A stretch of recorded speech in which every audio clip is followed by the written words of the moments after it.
Programme मध्य मुकाबले में खुश आमदेद। मैं हूं रबिया एहसन और मेरे साथ मौजूद हैं रऊफ टासरा। और आज के प्रोग्राम में जिन टॉपिक्स पे हम बात करेंगे उसमें सबसे पहले फवाद चौधरी इमरान इस्माइल की शाह महमूद कुरैशी से अडयाला जेल में अहम मुलाकात, बड़ी सियासी डेवलपमेंट, पार्टी के अंदर नए ग्रुप की तश्कील के लिए क्वेश्चन तेज।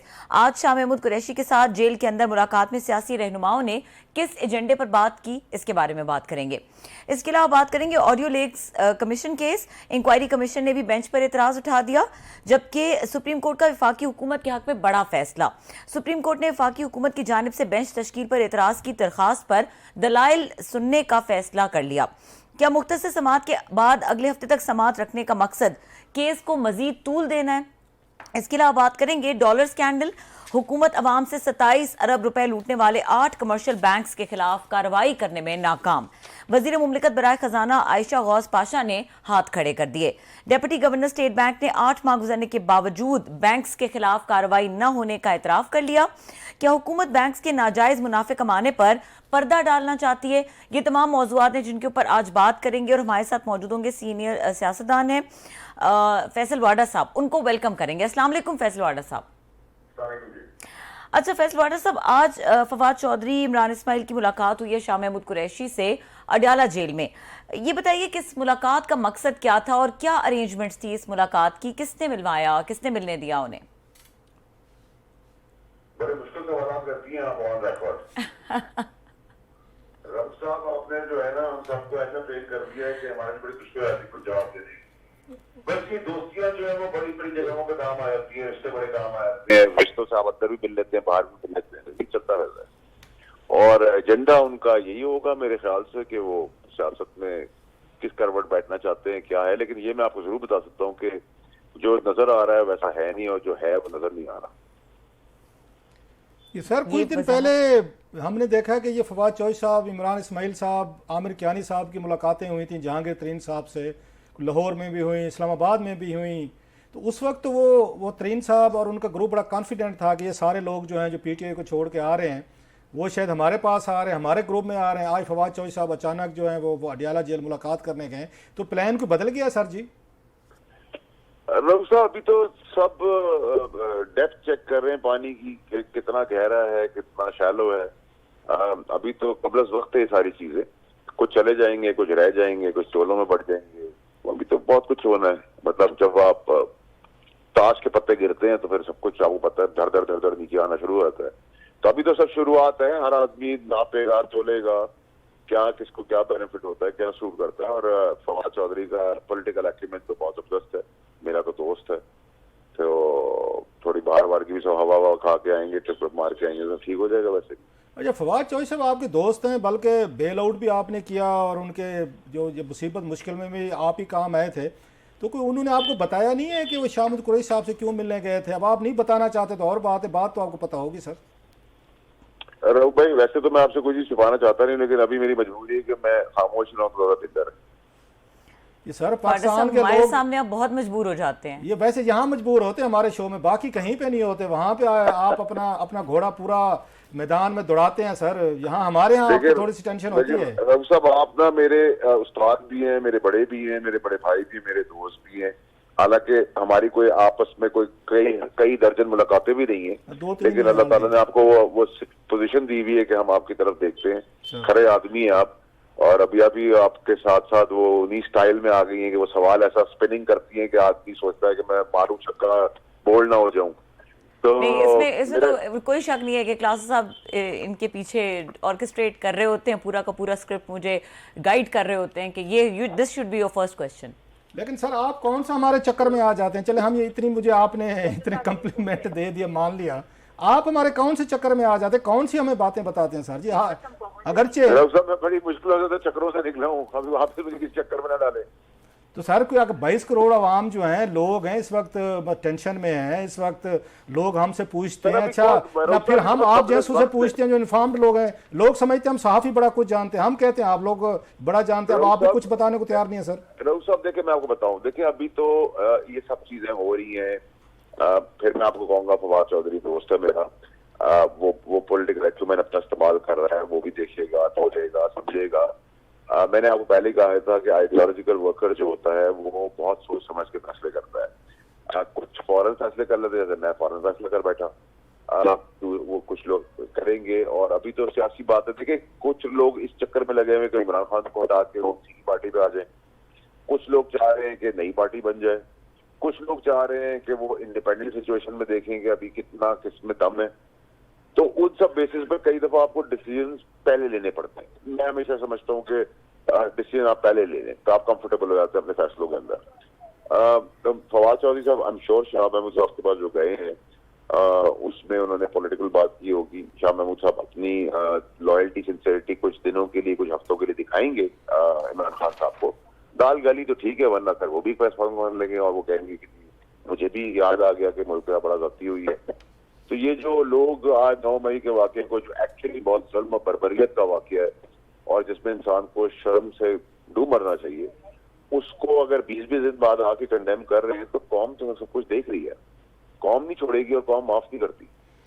अच्छा सर, आपके सारे कुलीग रहे हैं, दोस्त रहे हैं, इकट्ठे आपने एक पार्टी में रहे हैं, इनको करीब से जानते हैं, कबीना में वजीर रहे हैं, स्ट्रगल इकट्ठे किए बिफोर एंड आफ्टर पावर के बाद। मैं रीडिंग होती है ना, अब आपकी इमरान इस्माइल साहब को भी आप जानते हैं, फवाद चौधरी साहब को, शाह महमूद कुरैशी साहब को, जिस भी मतलब पोजीशन में, तो आपकी रीडिंग एक हो सकती है कि तीनों मिले जो होंगे वहां पे, तो क्या गुफ्तगू की होगी इन्होंने? सर तीनों, मैं तो फवाद को बड़ा क्लियरली बता रहा हूँ, तीनों में आपस में इत्तेफाक थी जो साथ खड़े थे।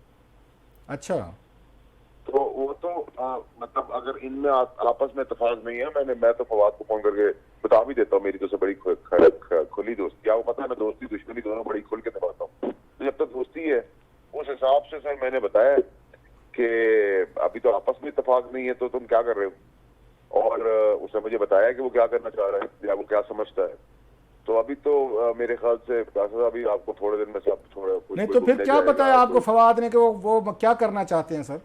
He wanted to test the water कि शाह महमूद साहब के दिमाग में क्या है, लेकिन उनके जाने से पहले मैंने उनको बता दिया उसके दिमाग में क्या है। उनके दिमाग में जो है जब वो नहीं होगा तो वो भी प्रेस कॉन्फ्रेंस करेंगे सारे प्रेस कॉन्फ्रेंस, कोई हफ्तों में, कोई घंटों में, कोई दिनों में, करेंगे सब, हर कोई। अच्छा, मुझे याद पड़ता है फवाद चौधरी साहब की मतलब कैबिनेट में जो वहाँ पे लड़ाइयाँ झगड़े होते थे और सबसे ज़्यादा एक आपके फड्डे होते थे, फवाद चौधरी साहब के होते थे, शाह महमूद कुरैशी से भी होते थे और असद उमर साहब से भी होते थे। तो इनकी तो नहीं बनती होती थी कैबिनेट में, कई दफ़ा इन्होंने बल्कि रिकॉर्ड कहा, इन फवाद चौधरी साहब ने रगड़ा लगाया शाह महमूद कुरैशी साहब को। तो अब वही वाली बात, इकट्ठे एक नई पार्टी या नए ग्रुप में चल सकेंगे या दोनों इतने दे फील पोल अपार्ट? नहीं सर, देखिए मैं आपको बताऊं कि अभी इसमें जो देखने वाली, मैंने आपको कहा ना सर, कुछ लोग ओवर कॉन्फिडेंट हैं, वो ये समझते हैं कि हम इमरान खान साहब को मना लेंगे कि आप पीछे हट जाएं, हम आपकी पार्टी टेक ओवर कर लें। अच्छा। जो उनका मकसद था कई सालों से कि इमरान खान साहब को रिप्लेस करना है, जब भी वो तबाही की डगर तक लेके आए। लेकिन मैं जितना इमरान खान साहब को जानता हूँ, वो भी अपनी ड्राइविंग सीट देना किसी को पसंद ही नहीं करते अपनी जिंदगी में, ठीक है। वो चाहे गाड़ी खड्डे में गिर जाए या वो आसमान पे चढ़ जाए, तो ड्राइविंग सीट वो भी नहीं छोड़ेंगे। तो जब वो नहीं छोड़ेंगे और ये अपने मंसूबे में कामयाब नहीं होंगे तो फिर ये भी प्रेस कॉन्फ्रेंस करेंगे। तो जो कुछ देर में, जितनी देर में जो प्रेस कॉन्फ्रेंस करेगा उतना वो सियासी तौर पर नुकसान में रहेगा, बात इतनी सी है। अच्छा सर, आपको याद होगा कि जब यहाँ पंजाब के वो टिकट्स दे रहे थे इमरान खान साहब, तो फवाद चौधरी साहब, शाह महमूद कुरैशी साहब, हमाद अजहर साहब, तीन बिग हैवी वेट्स हैं उनके, इन्होंने भी अप्लाई किया था टिकट्स के लिए। खान साहब ने इनको पंजाब असम्बली की टिकट्स नहीं दी थी, तो जिस पे ये डिस्टर्ब भी थे, तो खुश भी नहीं थे। तो आप समझते हैं कि कोई ये फैक्टर्स भी हैं या वही प्रेस कॉन्फ्रेंस वाला ये चलता है कि जनाब के खान साहब से ये भी खुश नहीं थे कि खान साहब हमें आगे नहीं आने दे रहे, जो इनकी अंडरस्टैंडिंग थी, और पंजाब फिर कोई बुजदार साहब टाइप बंदे को दिया जाएगा, लिहाजा शाह महमूद कुरैशी साहब हूँ या फवाद हूँ या हमाद हूँ, तो ये थोड़ी सी ग्रज भी रखते हैं खान साहब के खिलाफ? देखिए राउत साहब, देखिए मैं ये तो मुनासिब नहीं समझता कि जिसको मैं अपना दोस्त हूँ उसकी वीकनेस या स्ट्रेंथ की बात करूँ। तो फवाद को हटा के अगर मैं बात करूँ तो बिल्कुल ग्रजेस हैं, वो ग्रजेस वक्त जरूरत दिखा नहीं सकते थे क्योंकि पार्टी की पॉपुलैरिटी बहुत थी और उस पार्टी की पॉपुलैरिटी में सब ओवर कॉन्फिडेंट थे, अंधे हो गए थे, और अंधे होने के साथ अंधे काम करा दिए, और वो काम करा दिए जिसमें माफी की गुंजाइश में और आप ही नहीं दे सकते सर। अगर आप वोट लेने के लिए, अपने इक़्तिदार के लिए मेरी खानदान के जो दुनिया में नहीं रहे उनकी कब्रें खोद के उनको उनकी लाशों पे मजाक बना लेंगे, तो आप समझते सर मैं आपको छोड़ दूंगा या मैं आपका सपोर्टर वोटर रहूंगा। तो इसी तरह आपकी जो फ्रंट लाइन थी, जिन्होंने कुर्बानियां पाकिस्तान के लिए दी, शोहदा, आप उनकी कब्र तक पहुंच गए। उसका आप समझते हैं कि किसी को किसी दुश्मन की जरूरत थी? ये तो वो चीज थी सर कि आप जानवर और इंसान का फर्क खत्म कर बैठे। तो ये सियासत तो कोई करने नहीं आया था, ना कोई अपनी औलाद को कराना चाहता है, ना आपको ऐसी जगह पे अपनी औलाद को रखना चाहता है। तो ये तो अगर आप आवाम से भी पूछे तो वो आपसे कहेगी जी ठीक है, पीडीएम के आगे इमरान खान साहब की शक्ल बेहतर है, ठीक है, उनकी पॉपुलैरिटी जो पहले थी वो आज नहीं है, लेकिन पीडीएम से ऊपर है, इसमें भी झूठ नहीं होना चाहिए। पीडीएम तो है ही नालायकों की पार्टी। लेकिन अगर आप पब्लिक से पूछे तो वो कहते हैं देखें हम हर चीज पे एग्री करते हैं, लेकिन शोधा के ऊपर हमारा एग्रीमेंट नहीं है, चाहे वो आपका हो या अपना हो। लोग जो अपनी जिंदगी अल्लाह की तरफ से जो बुला लिए जाते हैं बीमारी के तहत, उनके एहतराम में कोई बात नहीं सुनने को पसंद करते सर, दुश्मन भी। तो आपने जो शोधा जिन्होंने कुर्बानियां दी हैं आपके अपने मुल्क के लिए, हमारे लिए, जिस मुल्क को बचा रहे हैं उस पर हम सियासत कर रहे हैं, तो आप उनको भी ना छोड़ें तो रऊफ साहब फिर तो आपको रास्ता रहा नहीं है ना, इसका रिवर्सल या जो इसको माफ कर देगा वो इससे बड़ा मुल्क का गद्दार होगा। अच्छा फैसल साहब, मेरी ना कोई थोड़ी सी तरीन ग्रुप के 2-3 लोगों से बात हुई है फवाद चौधरी साहब की अडियाला में जाके शाहमूद कुरैशी साहब से मुलाकात के बाद, तो मुझे थोड़े से वो अपसेट लगे हैं, थोड़े से नाराज़ लगे हैं, कोई मुझे खुश नहीं लगे, क्योंकि उनकी शायद अंडरस्टैंडिंग ये थी कि फवाद चौधरी साहब हूँ, इमरान इस्माइल साहब हूँ, आमिर कियानी साहब हूँ, तो ये शायद हमें अंडरस्टैंडिंग दे गए थे, हमारे साथ शामिल होंगे, हमारा ग्रुप जो नया बन रहा है, नई पार्टी बन रही है। लेकिन उन्हें आज शायद उन्हें एक तरह महसूस हुआ है कि प्लान बी भी मौजूद है, प्लान बी के तहत ये सारे जो हैं तो ये हमसे अलग हो रहे हैं, तरीन ग्रुप में शायद नहीं आना चाह रहे, कोई अंदर विद इन उसके पीटीआई के एक नया फॉरवर्ड ब्लॉक बनाया जाए, नई पार्टी बनाया जाए। आपका क्या लगता है सर, आपकी रीडिंग क्या है कि इसी तरह का प्लान बी है, तरीन साहब के साथ ये नहीं जाएंगे सारे? देखिए सर, मैं आपको बताऊं कि अभी तो बहुत प्रीमेच्योर है और मेरा अपना ख्याल है कि तरीन साहब एक सक्सेसफुल बिजनेसमैन है और प्लेस ऑफ आदमी है और मुझे तो उन्होंने वजारत में बड़ा हेल्प किया। तो मैं तो उनकी जो सक्सेस साइड है कारोबारी, उसमें तो कोई डिबेट नहीं कर सकता। लेकिन अगर आप मुझे ये कहें कि आइडियोलॉजिकल वर्कर या बिजनेस पॉलिटिकल एक्यूमेंट रखने वाला या फसली बटेरे जो है वो भी अब बड़े समझदार हो गए, तो वो उसी फसल पे जाके बैठेंगे जिस फसल में जो फसल ने उगना है। तो अभी तो किसी को पता ही नहीं है ग्राउंड लेवल पे कि अभी कौन किस साइड पे जाएगा। दूसरी चीज ये कि देखिए ये तो पॉलिटिक्स की ब्यूटी है और फवाद चौधरी को ये क्रेडिट जरूर जाता है कि वो पॉलिटिक्स अच्छी करता है। तो उसने तो ना जिस ग्रुप से मिला है उससे भी उसने नहीं कहा कि मैं आ रहा हूँ, और जिस ग्रुप में गिला किया उसके पास भी नहीं कहा मैं जा रहा हूँ। तो अभी तो फोटो सेशन हो रहा है, फोटो सेशन में कई 100, 1000, लाखों की तादाद कहीं नजर नहीं आ रही। तो ऑप्टिक्स बड़े मैटर करते हैं। अलीम खान साहब है, एक अच्छा नाम है, तगड़ा नाम है, वो भी डूअर है। तो नेचुरली अगर इफ यू आस्क मी के मुझे बाहर बैठ के इस पार्टी को ना ज्वाइन करते हुए अगर मुझे सपोर्ट करनी होगी अलीम खान को या जहांगीर तरीन साहब को, तो यस वो उनकी जगह पर रहेगी। लेकिन फिर वही वाली बात है कि अलीम खान साहब के साथ इनमें से तो बहुत सारे लोग हैं जो बड़े बड़े मनसब में रहे, उन्होंने फेवर्स भी बहुत सारे लिए। मैं तो ऑन रिकॉर्ड बोल रहा हूँ, अल्लाह का शुक्र है कि मेरे पर उनका ना मैंने उनके ऊपर कोई एहसान किया ना उन्होंने मुझ पर किया है। हाँ, उन्होंने एक जगह पे मेरा हमेशा साथ दिया है। जब भी मैंने किसी गरीब की मदद करने को कहा है तो उन्होंने हमेशा मुझे कहा है कि यार मैं 1 रुपए के बजाय 4 आने मैंने अगर उनसे मांगे हैं या 8 आने मांगे तो उन्होंने कहा काम कितने का, मैंने कहा 1 रुपए का, तो मैं पूरे 1 रुपए कर देता हूँ। तो वो अल्लाह के साथ उस पर कारोबार कर रहे हैं तो उसके अंदर उनको अजर दे और उनकी अच्छाई है, तो मैं बता भी रहा हूँ। और जब उनके ऊपर बुरा वक्त आया और जिन्होंने उनसे प्लॉट लेके कहा था उनके काम कर रहे थे, हमने तो उस वक्त भी प्राइम मिनिस्टर को जाके यही कहा था कि अच्छा आदमी मुखलिस आदमी ना करें इसके साथ, और हमने अलीम खान साहब से कुछ नहीं मांगा। अल्लाह का शुक्र है वो आपको रिकॉर्ड पे भी ये बात बता देंगे। अच्छा सर, यहाँ वजीर दाखिला साहब की और कुछ मिनिस्टर्स के स्टेटमेंट आ रहे थे, आपने भी देखे होंगे, पढ़े होंगे कल से। तो वो ये कह रहे हैं खान साहब का जो है मिलिट्री ट्रायल, मिलिट्री ये कोर्ट में ट्रायल जो है ना वो हो सकता है, पॉसिबिलिटी है।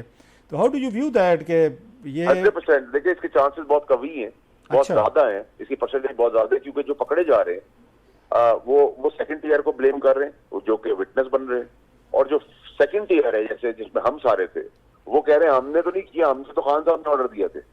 ठीक है, तो वहीं तो आपको पता चलता है कि कौन कितना वफादार और ईमानदार और तगड़ा आदमी है। जैसे मैं ही नहीं कहता कि मैं कोई फरिश्ता हूँ, लेकिन मैं उस वक्त निकला पार्टी से, निकाला गया जब पार्टी तगड़ी थी, खान साहब तगड़े थे। मैं अच्छे वक्त में असूल पे निकला, इमरान खान साहब की जिंदगी और सियासत बचाने के लिए निकला। ये तो अपनी जान बचाने के लिए भागे हैं सारे, ठीक है। सो फर्क है। तो ये तो सारा जब आप एक आए विटनेस है, एनी शायद अगर मौजूद है तो फिर तो आपको किसी और सबूत की जरूरत नहीं है ना, जबकि बाकी सबूत भी कलेक्ट हो गए हैं, फोन डाटा आ गया है, जियो फेंसिंग हो गई है। तो लेकिन आपको अगर मैं ही कह रहा हूँ मुझे रऊफ साहब ने कहा था करने को, तो इसमें कानून क्या कर सकता है? अंधा कानून भी कहेगा भाई जो कह रहे हैं इसको मान लो। अच्छा, माजी में हमने देखा कि फॉर्मर प्राइम मिनिस्टर जो थे वो अदालतों से हैंग भी हुए, एंटी टेररिस्ट कोर्ट्स में भी उनको सजाएं हुई, वो सारा कुछ हमने देखा। तो ये फर्स्ट टाइम हम ये सुन रहे हैं कि former prime minister can be tried under military laws, military act and military courts उनको ट्रायल करेंगे। Do you think it's a good president? Rauf साहब, बट आप ये भी तो प्लीज देखिए ना कि 65 साल में पाकिस्तान की हिस्ट्री में कभी इतनी बर्बरियत वाला काम भी तो नहीं हुआ कि आप किसी, चले मैं कहता हूं कि इश्तियाल आ गया, गुस्सा आ गया, जो गलत है, बिल्कुल नामुनासिब है, एक्सेप्टेबल नहीं है कि आपने अमलाक को नुकसान पहुंचा दिया। लेकिन सर, शोहदा की लाशें, उनकी कब्र, उनकी बेहुरमती, ये कैसे पॉसिबल है? कोई एक्सेप्ट करेगा सर? ये तो जानवर भी नहीं एक्सेप्ट कर सकता, तो इंसान कैसे एक्सेप्ट करेगा? मेरा तो सिर्फ एक ही होता है कि ये जो शोहदा के साथ हुआ है, और मैं शोहदा की बात इस तरह कर रहा हूँ कि उन्होंने कुर्बानियां दी हैं मुल्क की खातिर।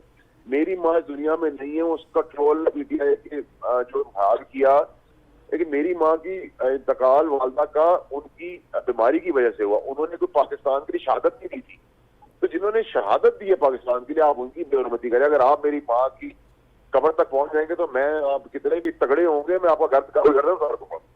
तो ये तो शोहदा की बेहुरमती की बात है। और सर, जिस जगह पे हम सोसाइटी को लेके जा रहे हैं, इसमें फिर हम बच्चों को क्या सबक देंगे? तो फिर तो ये जो हमारा मजहब है और इंसानियत है और ह्यूमन ग्राउंड है, उसमें और जानवर में फर्क क्या? फिर हम जंगल में रहे सर। अच्छा सर, आपको ये क्या लगता है कि आपके फार्मर बॉस जो हैं तो उनकी ही is going to meet the end of Altaf Hussain, ये बातें तो उसी तरह it's already been done sir. मतलब you cross that line of Altaf Hussain. Altaf Hussain ने जब गालियां दी थी या बुरा भला बोला था या बुग्स दिखाया था, तो उस टाइम पे तो हमने उसके खिलाफ जद्दोजहद भी की थी, महाज भी खोला था, और उसमें भी हम हिस्सेदार थे जब उसके ऊपर बैन लगा। तो यहाँ तो हमने गालियां और एम्बैरसमेंट से ज्यादा आगे जाकर फिजिकली वो काम कर दिए जो वो कभी इमेजिन भी नहीं कर सकता था। तो अगर आप उसको कहते हैं कि वो मुल्क दुश्मन था, तो ये तो मुल्क दुश्मनी हमने जो की है, तो दुश्मन भी हमारे साथ नहीं करता, वो भी हमारी कब्र का काम करेगा। अच्छा, आप देख रहे हैं सर, आलमी तौर पर बड़ा इंटरनेशनल दबाव आ रहा है पाकिस्तान पे, वेस्टर्न डेमोक्रेसीज की तरफ से, ह्यूमन राइट्स ऑर्गेनाइजेशन, बाज़ हुकूमत, IMF ने भी आप कह दिया प्राइम मिनिस्टर को, अमेरिकन भी कह रहे हैं, UNO में भी बात आ रही है। तो समझते हैं जब फॉर्मर प्राइम मिनिस्टर जो हैं वो ट्रायल होंगे मिलिट्री कोर्ट में, तो ये दबाव, ये सारी चीज़ें पाकिस्तान के लिए प्रॉब्लम नहीं पैदा करेंगी? मजीद एक अनरेस्ट होगा और मजीद। जी देखिए सर, मैं आपको बताऊं लोग साहब, देखिए हमारे जो बैन अल-अक़वामी जो साजिशें होती हैं, उसमें ना 2 फैक्टर्स होते हैं। या हम बेटिंग हॉर्स पे हाथ रखते हैं, या हम डिस्ट्रक्टिव घोड़े पे हाथ रखते हैं। या तो हम तबाही करने वाले घोड़े पे हाथ रखता है बैन इंटरनेशनली, या फिर आप प्रोग्रेसिव घोड़े पे हाथ रखते हैं। अब मसला है कि आलमी ताकतों का जो डिस्ट्रक्टिव घोड़ा है, उसका रोल तो हमने प्ले कर दिया, ठीक है, और जो प्रोग्रेसिव घोड़ा है वो अभी कोई है ही नहीं, सारे गधे हैं। तो प्रॉब्लम ये है कि प्रोग्रेसिव घोड़ा नजर नहीं आ रहा, गधे नजर आ रहे हैं, और जो डिस्ट्रक्टिव घोड़ा है वो हमने देख लिया है। तो प्रॉब्लम ये है कि उनके अपने इंटरेस्ट हैं, और उसमें ह्यूमन राइट्स भी आ जाएगी। क्या आप वेस्ट से पूछ सकते हैं कि उन्होंने ह्यूमन राइट्स की धज्जियां उड़ा दी, उन्होंने मुल्क तबाह कर दिए, उन्होंने मासूम बच्चों को बॉम्बिंग से उड़ा दिया, वहां ह्यूमन राइट्स नहीं है। ह्यूमन राइट्स उनको तब नजर आता है जब उनको इंसेंटिव पाकिस्तान नजर आता है, इंटरेस्ट नजर आता है अपना। वो इंटरेस्ट उनका नहीं फुलफिल हो सकेगा माजरत के साथ। जितना ये IMF का ड्रामा चल रहा है, that could be a possibility. जो गवर्नमेंट इतनी कॉन्फिडेंट है, यू नेवर नो कि क्या प्लान है, इंटरनली क्या चीज हो रही है। नहीं, प्लान तो हमने देख लिया फैसल भाई के डॉलर 316 पे पहुंच गया सर, और अभी तक इनके हाथ में कोई चीज़ भी नहीं है। और डार साहब उनको धमकियां भी लगाते हैं IMF को, साथ में प्राइम मिनिस्टर साहब टेलीफोन भी कर देते हैं, गुड का बैड का भी चल रहा है। लोग जो इस वक्त हैं they are facing the worst condition, especially on account of dollars, के पिछले मतलब 1.5-1.25 साल में अभी तक डॉलर के हवाले से कोई पॉलिसी नहीं है। IMF के पास जाते भी हैं, तड़ियां भी लगाते हैं, पाँव भी पकड़ते हैं, गिरबान भी हम पकड़ लेते हैं। तो ये किस तरह की हुकूमत और किस तरह की पॉलिसी है सर? प्रॉब्लम सारी है कि अगर आप साइकिल चलाने वाले को जहाज उड़ाने दे देंगे तो फिर आप इसे एक्सपेक्ट क्या करेंगे? और ये तो वो लोग हैं जिनके पास हुकूमत है जो साइकिल भी नहीं चला सकते, ठीक है। तो आप तो, हमने तजर्बा किया था एक फाइनेंस मिनिस्टर लाकर, उसको साइकिल चलाने के बजाय हमने उसको जहाज दे दिया, उसने डुबा दिया। ये तो उतने नाअहल है कि इनको तो साइकिल भी चलानी नहीं आती है। अच्छा, लास्टली मीडिया के लिए बड़ी कुछ सख्त हिदायत आई हैं आपके फार्मर बास के हवाले से, तो आप इसको देखते हैं एक हेल्दी सोसाइटी में? ठीक है, वो जो चीज़ें हैं यहाँ पहले भी कोशिश की जाती है, पैमरा है, लॉज हैं, और चीज़ें हैं, मीडिया फॉलो भी करता है बहुत सारी चीज़ों के।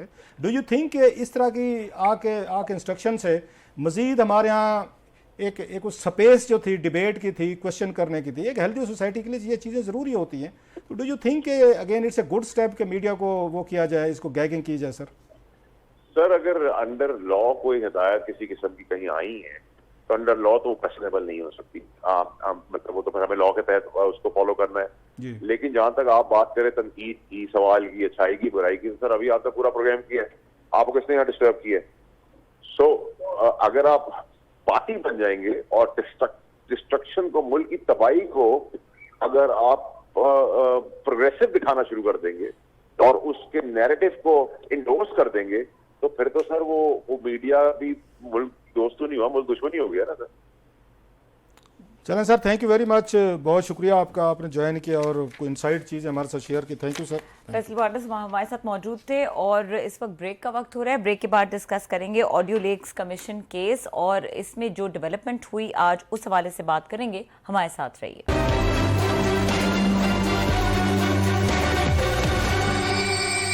Welcome back. क्लासेस साहब बात करेंगे ऑडियो लीक्स कमीशन की भी, लेकिन पहले बात करेंगे डॉलर स्कैंडल के हवाले से।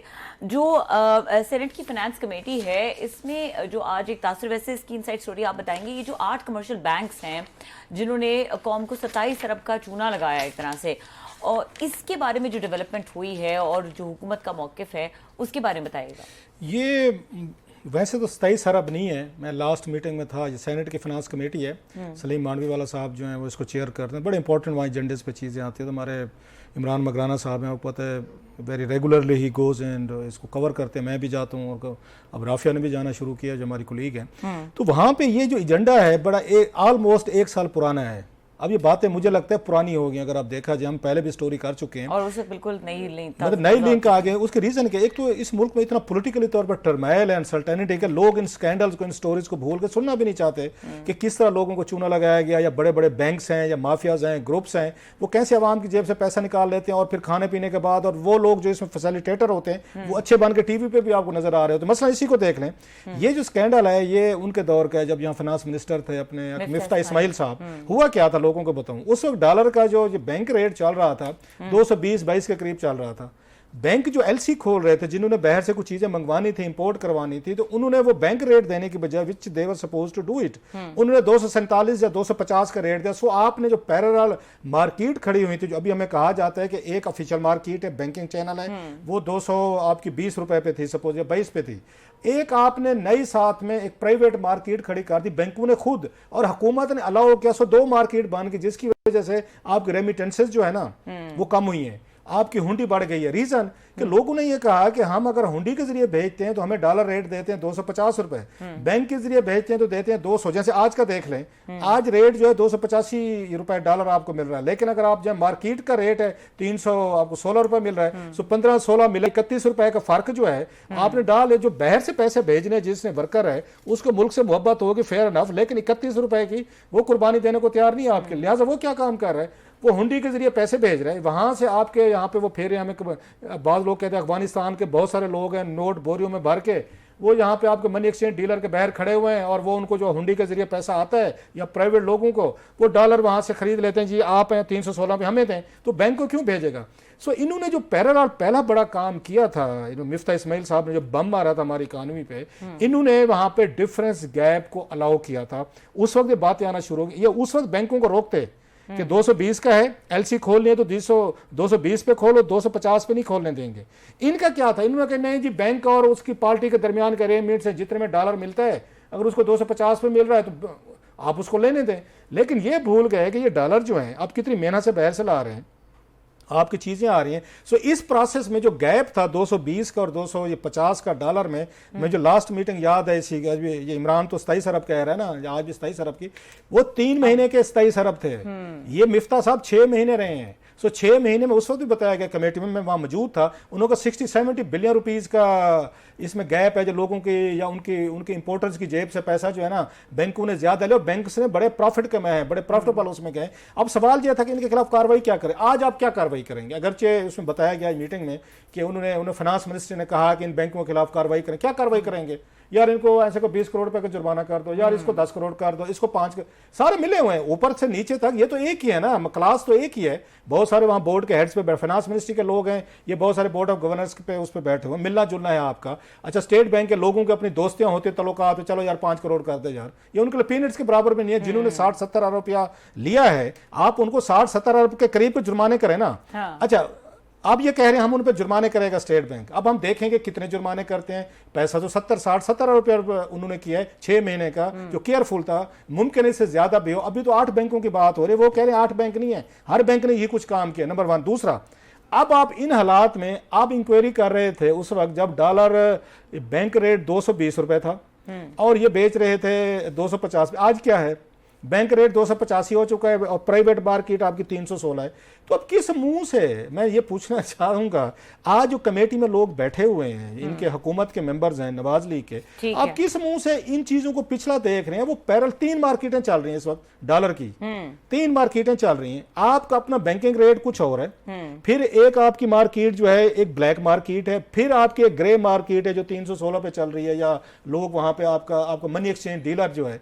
आपने इस गैप को खत्म करने के लिए क्या किया? आपने खुद अलाउ किया। पाकिस्तान की रेमिटेंसेस जो कम हुई है, नॉट बिकॉज के people have stop sending money, no no no, they are using unofficial illegal channels to multiply their money, जो हमारे बैंकिंग सिस्टम में नहीं आ रहा, जो स्टेट बैंक में नहीं आ रहा, हमारे बैंकों के पास नहीं आ रहा, लिहाजा हम उसको यूज नहीं करते एज ए फॉरेन वो रिजर्व के तौर पर। सो ये तो सबसे बड़ा क्राइम हम कर रहे हैं कि 3 हमने मार्केटें बना दी। दुनिया का कोई मुल्क आपने सुना है जहां पे डॉलर के 3 रेट चल रहे हो? हमारे यहाँ डॉलर के 3 रेट चल रहे हैं। अगर आपने आके रसीद के बगैर डॉलर लेना है वो कुछ और रेट है, रसीद के साथ लेना है कुछ और है, बैंक से लेना है कुछ और रेट है। कि फाइन्स कितने लगाते हैं, और ये जो फर्दर आप बात कर रहे हैं इसको चेक एंड बैलेंस करने के लिए 220 पे इंक्वायरी कर रहे हैं, अभी तो आपका 285 पहुंचा हुआ है। तो आपने इसको रोकने के लिए इसाक डार साहब ने क्या काम किया है? जो बात आपने तबाही करके भेज दी है, एक दिन आप उसको तड़ी उसको लगाते, IMF को लगाते, दूसरे दिन पांव पकड़े होते हैं। ठीक है क्लास, अब ब्रेक की तरफ जाना है। आप इंपॉर्टेंट बात कर रहे हैं, इसी को कंटिन्यू करेंगे या ऑडियो लीक्स पे अगर टाइम बचा तो उसके ऊपर बात करेंगे? हमारे साथ रहिए।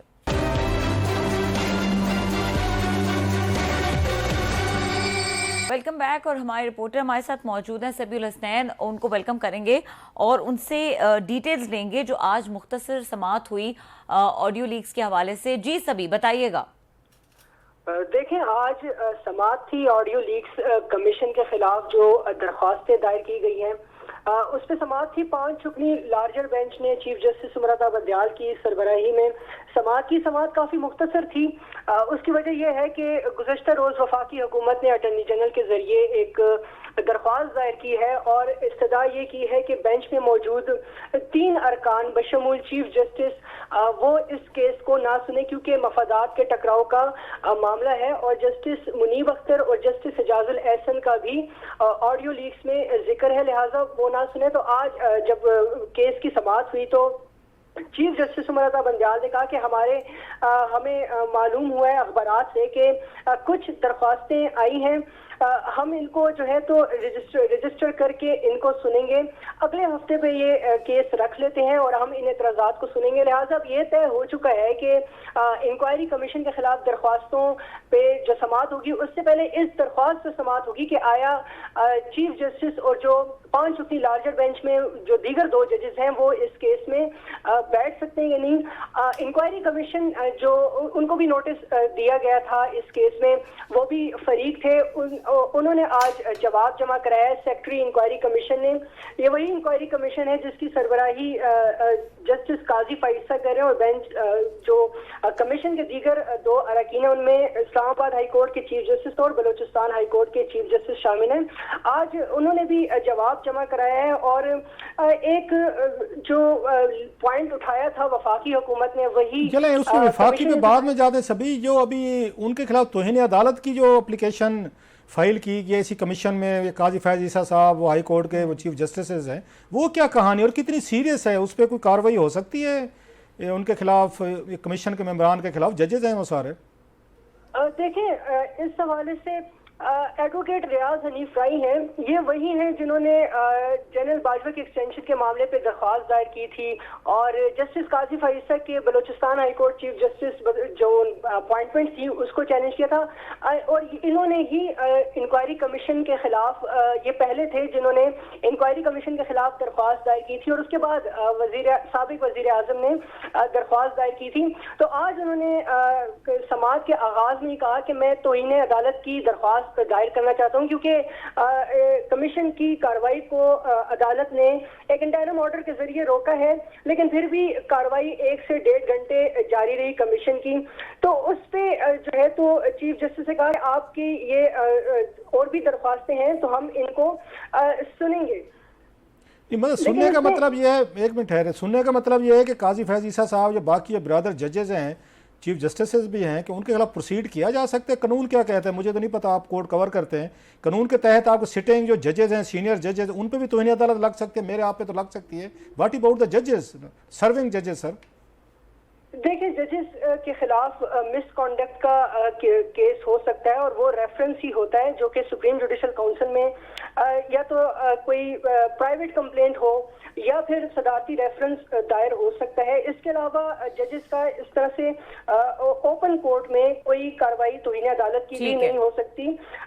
इंक्वायरी कमीशन ने जो अपने जवाब में यही बात की है कि जो दरख्वास्त आई थी उस पे एतराजात जो थे तो वो उसको सेट असाइड नहीं किया गया। ये प्रैक्टिस एंड प्रोसीजर एक्ट की वो बात कर रहे थे। ठीक है, बहुत शुक्रिया सभी, आपने डिटेल्स दी। प्रोग्राम का वक्त खत्म हो गया, देखने के लिए शुक्रिया, इजाजत दीजिए, अल्लाह हाफिज।